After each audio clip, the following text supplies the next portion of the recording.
ሰላም ጤና ይስጥልኝ የተከበራችሁ የቻናላችን ቤተሰቦች ወደ ዕለታዊ የዜና አወጃችን እንኳን በደህና መጣችሁ። ቪዲዮውን ከመጀመራችሁ በፊት አዳዲስና እውነተኛ መረጃ እንዲደርሳችሁ ቻናላችንን ሰብስክራይብ እንዲሁም ይህንን ቪዲዮ ላይክ ማድረጋችሁን እንዳትረሱ። ኢራን ከአሜሪካ ኤምባሲ እስከ ግዙፍ የነዳጅ ማምረቻዎች በድሮንና በሚሳኤል እያጋየች ትገኛለች።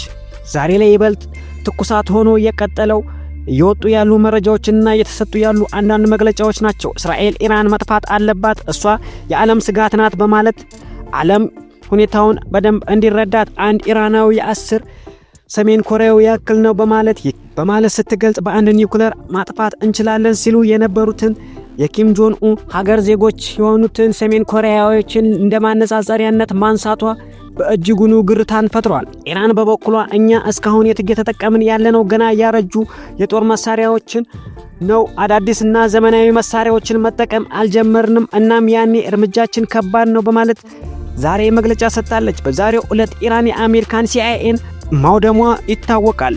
ኢራን የአሜሪካን ሲአይኤን በማውደም ከፍተኛ ጉዳት እንዳደረሰች አዳዲስ እየወጡ ያሉ መረጃዎች ይጠቁማሉ።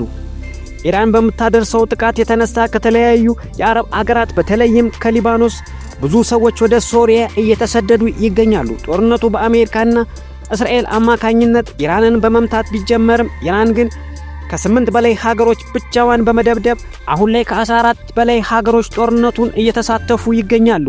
ኢራን አሁንም የሆርሙዝ ሰርጥን በመዝጋቷ ምክንያት ነዳጅ በአንድ ጊዜ ከ6% በላይ ጭማሪ አሳይቷል።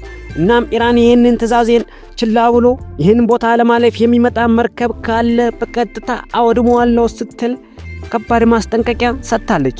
ከዚህም ሲያልፍ ጠላቶቻችን ይጠብቁ፣ ምድር ገሃነም ትሆንባቸዋለች፣ ለወደፊቱም ትምህርት ከዚህ ጦርነት ይወስዳሉ በማለት የኢራን ጦር አብዮታዊ ዘብ መግለጫ ሲሰጡ ተደምጠዋል። ይህ ውስብስብና በቴክኖሎጂ የታገዘ ጦርነት ዓለም ላይ ኃያልነትን ለማሳየት ውሏል። ትራምፕ ወደ ስልጣን ሲመጡ በዓለም ላይ ሰላም አመጣለሁ፣ የሩሲያና የዩክሬን ጦርነት ሳይቀር በአንድ ሳምንት አስቆማለሁ ቢሉ ተላላኪያቸውን በመጠቀምና እጃቸውን በማስገባት ዓለምን በጦርነት አዙሪት ውስጥ እየናጧት ይገኛሉ። አንዳንድ የፖለቲካ ተንታኞች እንደሚናገሩትም ከሆነ በጦርነት ኪሳራ እንጂ ትርፍ እንደማይገኝ ቢታወቅም አሜሪካ ግን ትርፍ ከቀረብኝ ጦርነቱ ለምኔ በሚል ዙሩ እየከረረ ጦርነቱ እየተፋፋመ ፍርሃትና ስጋቱ በመካከለኛው ምስራቅ እየጨመረ ይገኛል።